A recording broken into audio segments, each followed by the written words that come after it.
Why should we pray? Because God is already inside us. కొంతమంది అంటూ ఉంటారు, చెప్తూ ఉంటే విన్నాను, దేవుడు మనలో ఉన్నారు కదా, ఇంకెందుకు ప్రార్థన చేయాలి అంటూ ఉంటారు. He knows all our prayers. మన ప్రార్థనలన్నీ ఆయనకు తెలుసును కదా. He knows all our needs. మన యొక్క అక్కరలన్నీ ఆయనకు తెలుసును కదా. No, dear friends. అలా కాదు స్నేహితులారా. God wants us to communicate with him. దేవుడు మనము ఆయనతో సంభాషించాలని కోరుకుంటున్నాడు. He wants us to have fellowship with him. మనము ఆయనతో సహవాసాన్ని కలిగి ఉండాలని కోరుతున్నారు. Today we are going to meditate upon prayer. ఈ రోజు మనం ప్రార్థనల గురించి ధ్యానము చేయనయున్నాం. The Lord taught the disciples how to pray. యేసుక్రీస్తు ప్రభు తన శిష్యులకు ఎలాగున ప్రార్థన చేయవలనో నేర్పించి ఉన్నారు. And in this world, as we are having trouble, ఈ లోకములో మనము శ్రమలను కలతలను కలిగి ఉంటున్న సమయంలో we need to pray. మనము ఖచ్చితంగా ప్రార్థన చేయవలసిందే. The Bible says in Proverbs 15 and 8. సామెతలు 15వ అధ్యాయం 8వ వచనంలో బైబిల్ ఏం చెప్తోందంటే, The prayer of the upright pleases God. యథార్థవంతుల యొక్క ప్రార్థన ఆయనకు ఆనందకరముగా ఉంటుంది. When we pray, the Lord is pleased with our prayer. మనము ప్రార్థన చేసినప్పుడు మన యొక్క ప్రార్థనను బట్టి ప్రభు సంతోషిస్తారు. I have heard some people saying, why should we pray? Because God is already inside us. కొంతమంది అంటూ ఉంటారు, చెప్తూ ఉంటే విన్నాను, దేవుడు మనలో ఉన్నారు కదా, ఇంకెందుకు ప్రార్థన చేయాలి అంటూ ఉంటారు. The provider is already inside us. సహాయకుడు ముందుగానే మన అంతరంగములో ఉండి ఉన్నాడు కదా. He knows all our prayers. మన ప్రార్థనలన్నీ ఆయనకు తెలుసును కదా. He knows all our needs. మన యొక్క అక్కరలన్నీ ఆయనకు తెలుసును కదా. And some people are even afraid to close their eyes and pray. కొంతమంది అయితే కళ్ళు మూసుకుని ప్రార్థన చేయడానికి కూడా భయపడుతున్నట్లుగా ఉంటారు. I have literally seen a person doing that. నేను అక్షరాల ఒక వ్యక్తి అలా చేస్తూ ఉంటే కన్నులారా చూచాను. We all would pray as a family. మేమందరం కూడా కుటుంబ సమేతంగా ప్రార్థన చేస్తాం. But then that man would open his eyes. అయితే ఆ వ్యక్తి మాత్రం కన్నులు తెరిచే ఉంటారు. I asked him, why are you doing that? నేను అడిగాను, ఎందుకు అలా చేస్తున్నారు అని. When I happened to see him, I asked him. నేను ఆయన్ని అలా చూచినప్పుడు గమనించి అడిగాను. And he said, I'm so afraid of God. ఆయన అంటాడు కదా, దేవుడంటే నేను చాలా భయపడుతున్నాను. I'm afraid that when I go closer to God, నేను దేవునికి అత్యంత సమీపంగా వెళ్ళినప్పుడు అని దేవునికి భయపడుతున్నాను. I'll have more trouble. నేను మరి ఎక్కువ కష్టాలు తెచ్చుకుంటానేమోనని భయపడుతున్నాను. I'll be in trouble. నేను సమస్యల్లో పడిపోతానేమోనని భయపడుతున్నాను. So I am afraid of God. కనుక దేవుని గురించి నేను భయపడుతున్నాను. No, dear friends. అలా కాదు స్నేహితులారా. God wants us to communicate with him. దేవుడు మనము ఆయనతో సంభాషించాలని కోరుకుంటున్నాడు. He wants us to have fellowship with him. మనము ఆయనతో సహవాసాన్ని కలిగి ఉండాలని కోరుతున్నారు. Prayer is nothing but having fellowship with God. ప్రార్థన అనగా దేవునితో మన సహవాసమును కలిగి ఉండుటయే. And God loves that time. దేవుడు అట్టి సమయాన్ని ఎంతో ప్రేమించేవాడై ఉన్నారు. And we as children of God love such a time. దేవుని బిడ్డలుగా మనమైతే అట్టి సమయాన్ని ఎంతో ప్రియముగా ఎంచేవారమై ఉన్నాం. And that's why psalmist says in Psalm 104 and 34. అందుచేతనే 104వ కీర్తన 34లో కీర్తనాకారుడు ఏమని చెప్తున్నారు అంటే, The meditation of the Lord shall be so sweet. దేవుని గురించిన ధ్యానం ఎంతో మధురముగా ఉంటుంది. I am glad in the Lord. నేను దేవుని యందు ఆనందించుచున్నాను. There were two people who saw a terrific bull coming to the field and destroying the field.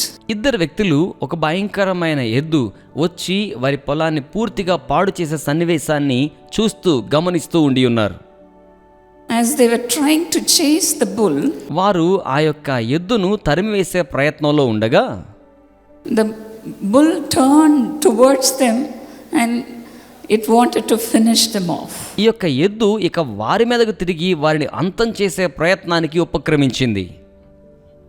And one guy turned to the other and said, please say a prayer.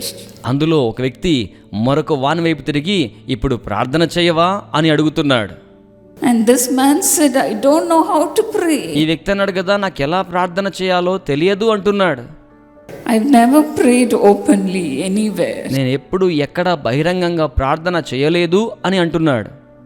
But the other guy said, కానీ మరొక వ్యక్తి అన్నాడు, please pray something. దయచేసి ఏదో ఒకటి ప్రార్థన చేయి. And that man said, my father had taught me to recite a prayer when I was small. ఆ వ్యక్తి అన్నాడు కదా, నేను చిన్న బిడ్డగా ఉన్నప్పుడు మా తండ్రి గారు నాకు కంఠోపాఠంగా ప్రార్థన నేర్పించారు. And the other man said, don't delay, just pray. ఆ వ్యక్తి అన్నాడు కదా, మరొక వ్యక్తి, ఆలస్యం చేయకు, ఏదో ఒక ప్రార్థన చెయ్యి అన్నాడు. Otherwise this bull will finish us off. లేకపోతే ఎద్దొచ్చి మనల్ని చంపేస్తుంది అన్నాడు. And this man hurriedly said, Lord, thank you for the thing that you have given in front of us. ఆ వ్యక్తి అన్నాడు కదా, ప్రభువా మా ఎదురుగా మీరు మాకు ఇచ్చి ఉన్న దాన్ని బట్టి మీకు వందనములు అని చెప్పేశాడు. You would have imagined what must have happened to them. అప్పుడు అక్కడ ఏమి జరిగి ఉంటుందో ఇప్పుడు మీరు ఆలోచన చేసుకోవచ్చు కదా. This is the kind of prayer people are praying. కొంతమంది ప్రజలు ఇట్టి ప్రార్థనలు చేస్తూ ఉంటారండి. But then the Lord is so worried and he is saying in Isaiah 59 and 16. అయితే యెషయా గ్రంథము 59:16 ప్రకారం దేవుడు ఇటువంటి వారి గురించి యోచిస్తూ ఉన్నాడు. The Lord saw that there was no man and wondered that there was no intercessor. విజ్ఞాపనకర్తలనే వారు లేకుండా చూచి దేవుడు ఎంతగానో ఆశ్చర్యానికి లోనవుతున్నట్టుగా ఆ లేఖనాన్ని మనం గమనించగలం. And in Isaiah 59 and 15, the Lord is so displeased with these people. యెషయా 59:15లో ఇటువంటి వారిని గురించి ప్రభు ఎంతగానో చింతకు గురవుతున్నట్లుగా మనం చూడగలుగుతాం. When we pray to God, it pleases God. మనము దేవునికి ప్రార్థన చేసినప్పుడు ఆయన ఎంతగానో ఆనందించేవాడిగా ఉంటారు. With these people, the Lord is so displeased. అయితే ఇటువంటి వారితో దేవుడు ఎంతగానో చింతకు గురి అవుతూ ఉంటారు. The Bible also says, when we have trouble, we should go closer to God. ఇంకను బైబిల్ ఏమని చెప్తుందంటే, మన కష్టకాలములో మనము దేవునికి మరింత సమీపస్థులము కావలసి ఉన్నది. In James 5:13, the Bible says, యాకోబు 5:13లో బైబిల్ ఏమని చెప్తోంది అంటే, if anyone among you is in trouble, let them go and pray. మీలో ఎవరైనాను కష్టములో ఉండి ఉన్నారా, అటువంటి వారు వెళ్ళి ప్రార్థన చేయవలసి ఉన్నది అని అక్కడ వ్రాయబడుతోంది. Other than God, where can we go with all the troubles in our lives? మన జీవితంలో ఇన్ని సమస్యలు కలిగి ఉండి దేవుని యొద్దకు తప్ప ఇంకెక్కడికి మనం వెళ్ళగలం? If we have trouble, we have to go to God. మనము గనక కష్టములో ఉన్నాము అనంటే దేవుని దగ్గరకు వెళ్ళవలసినదే. And also the Bible says, if you are happy, sing hymns and praise God. ఇంకను బైబిల్ ఏమని చెప్తుందంటే, మీలో ఎవరికైనాను సంతోషము కలిగిన అతడు పాటలు కీర్తనలు పాడవలెను. That's why David says, I will bless the Lord at all times. అందుకే దావీదంటాడు, నేను అన్ని సమయాల్లో కూడా దేవుణ్ణి స్తుతిస్తాను. And I will have joyful lips praising God. నేను ఎప్పుడు కూడా దేవుని స్తుతిస్తూ సంతోషకరమైన పెదవులను కలిగి ఉంటాను. In Revelations 5:8, the Bible says our prayer is an incense to God. ప్రకటన 5:8లో మన ప్రార్థన ధూపము వలె దేవునికి ఉంటుంది అని అక్కడ వ్రాయబడుతోంది. The Lord is so pleased with our prayer. ప్రభువు మన ప్రార్థనను బట్టి ఎంతో సంతోషిస్తారు. Psalm 141 and 2. 141వ కీర్తన 2వ వచనంలో ఏమని తెలియచేస్తున్నాడు అంటే, He says, may my prayer be set before you like incense. నా ప్రార్థన నీ ఎదుట ఒక ధూపము వలె ఉంచబడును గాక అని చెప్తూ ఉన్నాడు. May the lifting of my hand be like the evening sacrifice. నేను చేతులెత్తుట సాయంకాలపు నైవేద్యం వలె నీకు ఉండునుగాక అని తెలియచేస్తున్నాడు.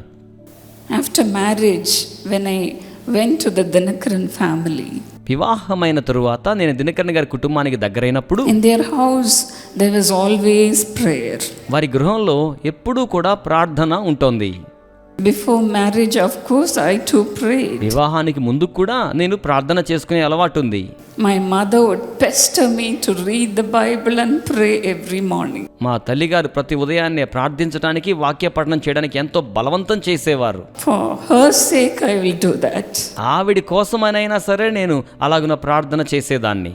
In the night, we will be having family prayer. రాత్రి వేళలోనేమో కుటుంబ సమేతమైన ప్రార్థన ఉండేది. And we'll be going to prayer meetings. ఆ విధంగా ప్రార్థన సభలకు కూడా వెళ్తూ ఉండేవాళ్ళం. That was my prayer life. అదే నా ప్రార్థనా జీవితం. But then in the family of the Dinakarans, కానీ దినకరన్ గారి యొక్క కుటుంబంలో చూస్తే when I watched them closely, నేను వారిని సన్నిహితంగా గమనించినప్పుడు every time early in the morning they prayed, and again with the family they were praying. Then in the afternoon before food they used to pray, in the evening and in the night. Before doing everything they would pray. వేకువజామున లేచినప్పుడు వారు ప్రార్థన చేస్తారు, ఉదయకాలం కుటుంబ సమేతంగా ప్రార్థన చేస్తారు, మధ్యాహ్నం భోజనానికి ముందు ప్రార్థన చేస్తారు, అలాగనే సాయంకాలం మళ్ళీ రాత్రి వేళల్లో కూడా కుటుంబ సమేతంగా ప్రతి పనికి ముందు వారు ప్రార్థన చేయడం గమనించాను. As I was newly married, that was so difficult for me. నాకు అప్పుడు క్రొత్తగా వివాహమైంది గనుక ఇదంతయు కూడా నాకు కొంచెం కష్టంగా అనిపించేది. Even before we could go anywhere, they will just stand before the door and they will pray. మేము ఎక్కడికైనా వెళ్ళక ముందు కూడా అలా తలుపు ముందు నిలబడి వారు ప్రార్థన చేసేవారు. And not only that, they will ask me, Evangeline, will you pray? అంత మాత్రమే కాకుండా వారు నన్ను అడిగేవారు, ఇవాంజలిన్ నువ్వు ప్రార్థన చేస్తావా అని అడిగేవారు. It was so tough for me. నాకైతే చాలా కష్టంగా అనిపించేది. But then every morning as they would pray, అయినప్పటికీ ప్రతి ఉదయకాలం వారు ప్రార్థన చేయిచూ ఉండగా, after reading the Bible, as they would be praying, they would be filled with the joy of the Holy Spirit. దేవుని యొక్క వాక్యాన్ని చదివి వారు ప్రార్థన చేస్తూ ఉండగా వారు పరిశుద్ధాత్మయందలి ఆనందంతో నింపబడేవారు. And those days I lost my dear mother who was praying for my blessing. ఆ రోజుల్లో నా ఆశీర్వాదం కోసం ప్రార్థన చేయిచూ ఉన్న నా ప్రియమైన తల్లిని కోల్పోయిన రోజుల్లో నేను ఉండి ఉన్నాను. And I was full of sorrow. నేనెంతో విచారముతో నిండి ఉన్నాను. But then when I looked at my husband's and my husband's parents' face when they were praying, కానీ నేను నా భర్త యొక్కయు నా యొక్క భర్త తల్లిదండ్రుల యొక్కయు ప్రార్థన చేస్తున్న సమయంలో వారి ముఖాలను గమనించి ఉన్నప్పుడు they would be filled with the joy of the Holy Spirit. వారు పరిశుద్ధాత్మయందలి ఆనందము చేత నింపబడి ఉండేవారు. And only then I realized the importance of prayer. అప్పుడు మాత్రమే ప్రార్థన యొక్క ప్రాముఖ్యత నాకు అర్థమైంది.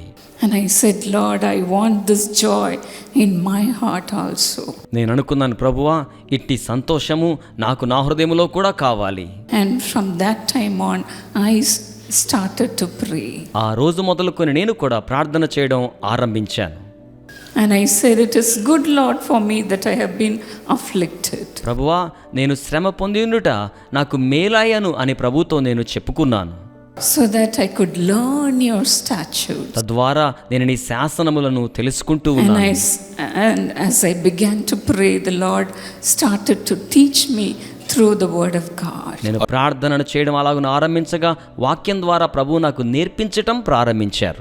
As to how I should behave in the family. నేను కుటుంబంలో ఎలాగున ప్రవర్తించవలసి ఉన్నదో ఆయన నాకు నేర్పించారు. As to how I should minister.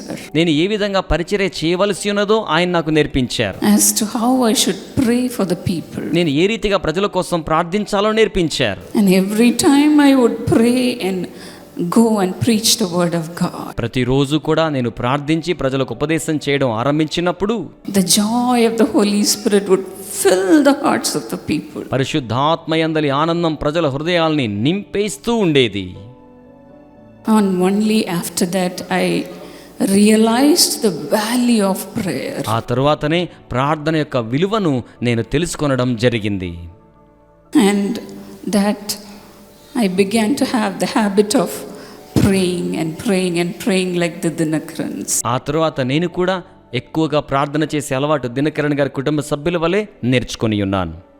And the Lord today has made me to be a part of Dinakarans. ఈ రోజున దేవుడు నన్ను దినకరణ్ గారి కుటుంబ సభ్యుల్లో ఒక భాగస్తురాలిగా చేసి ఉన్నారు. What a privilege it is to be in prayer all the time. ఎల్లవేళలా కూడా ప్రార్థనలో ఉండమనేది ఎంత గొప్ప ధన్యతయో గదా.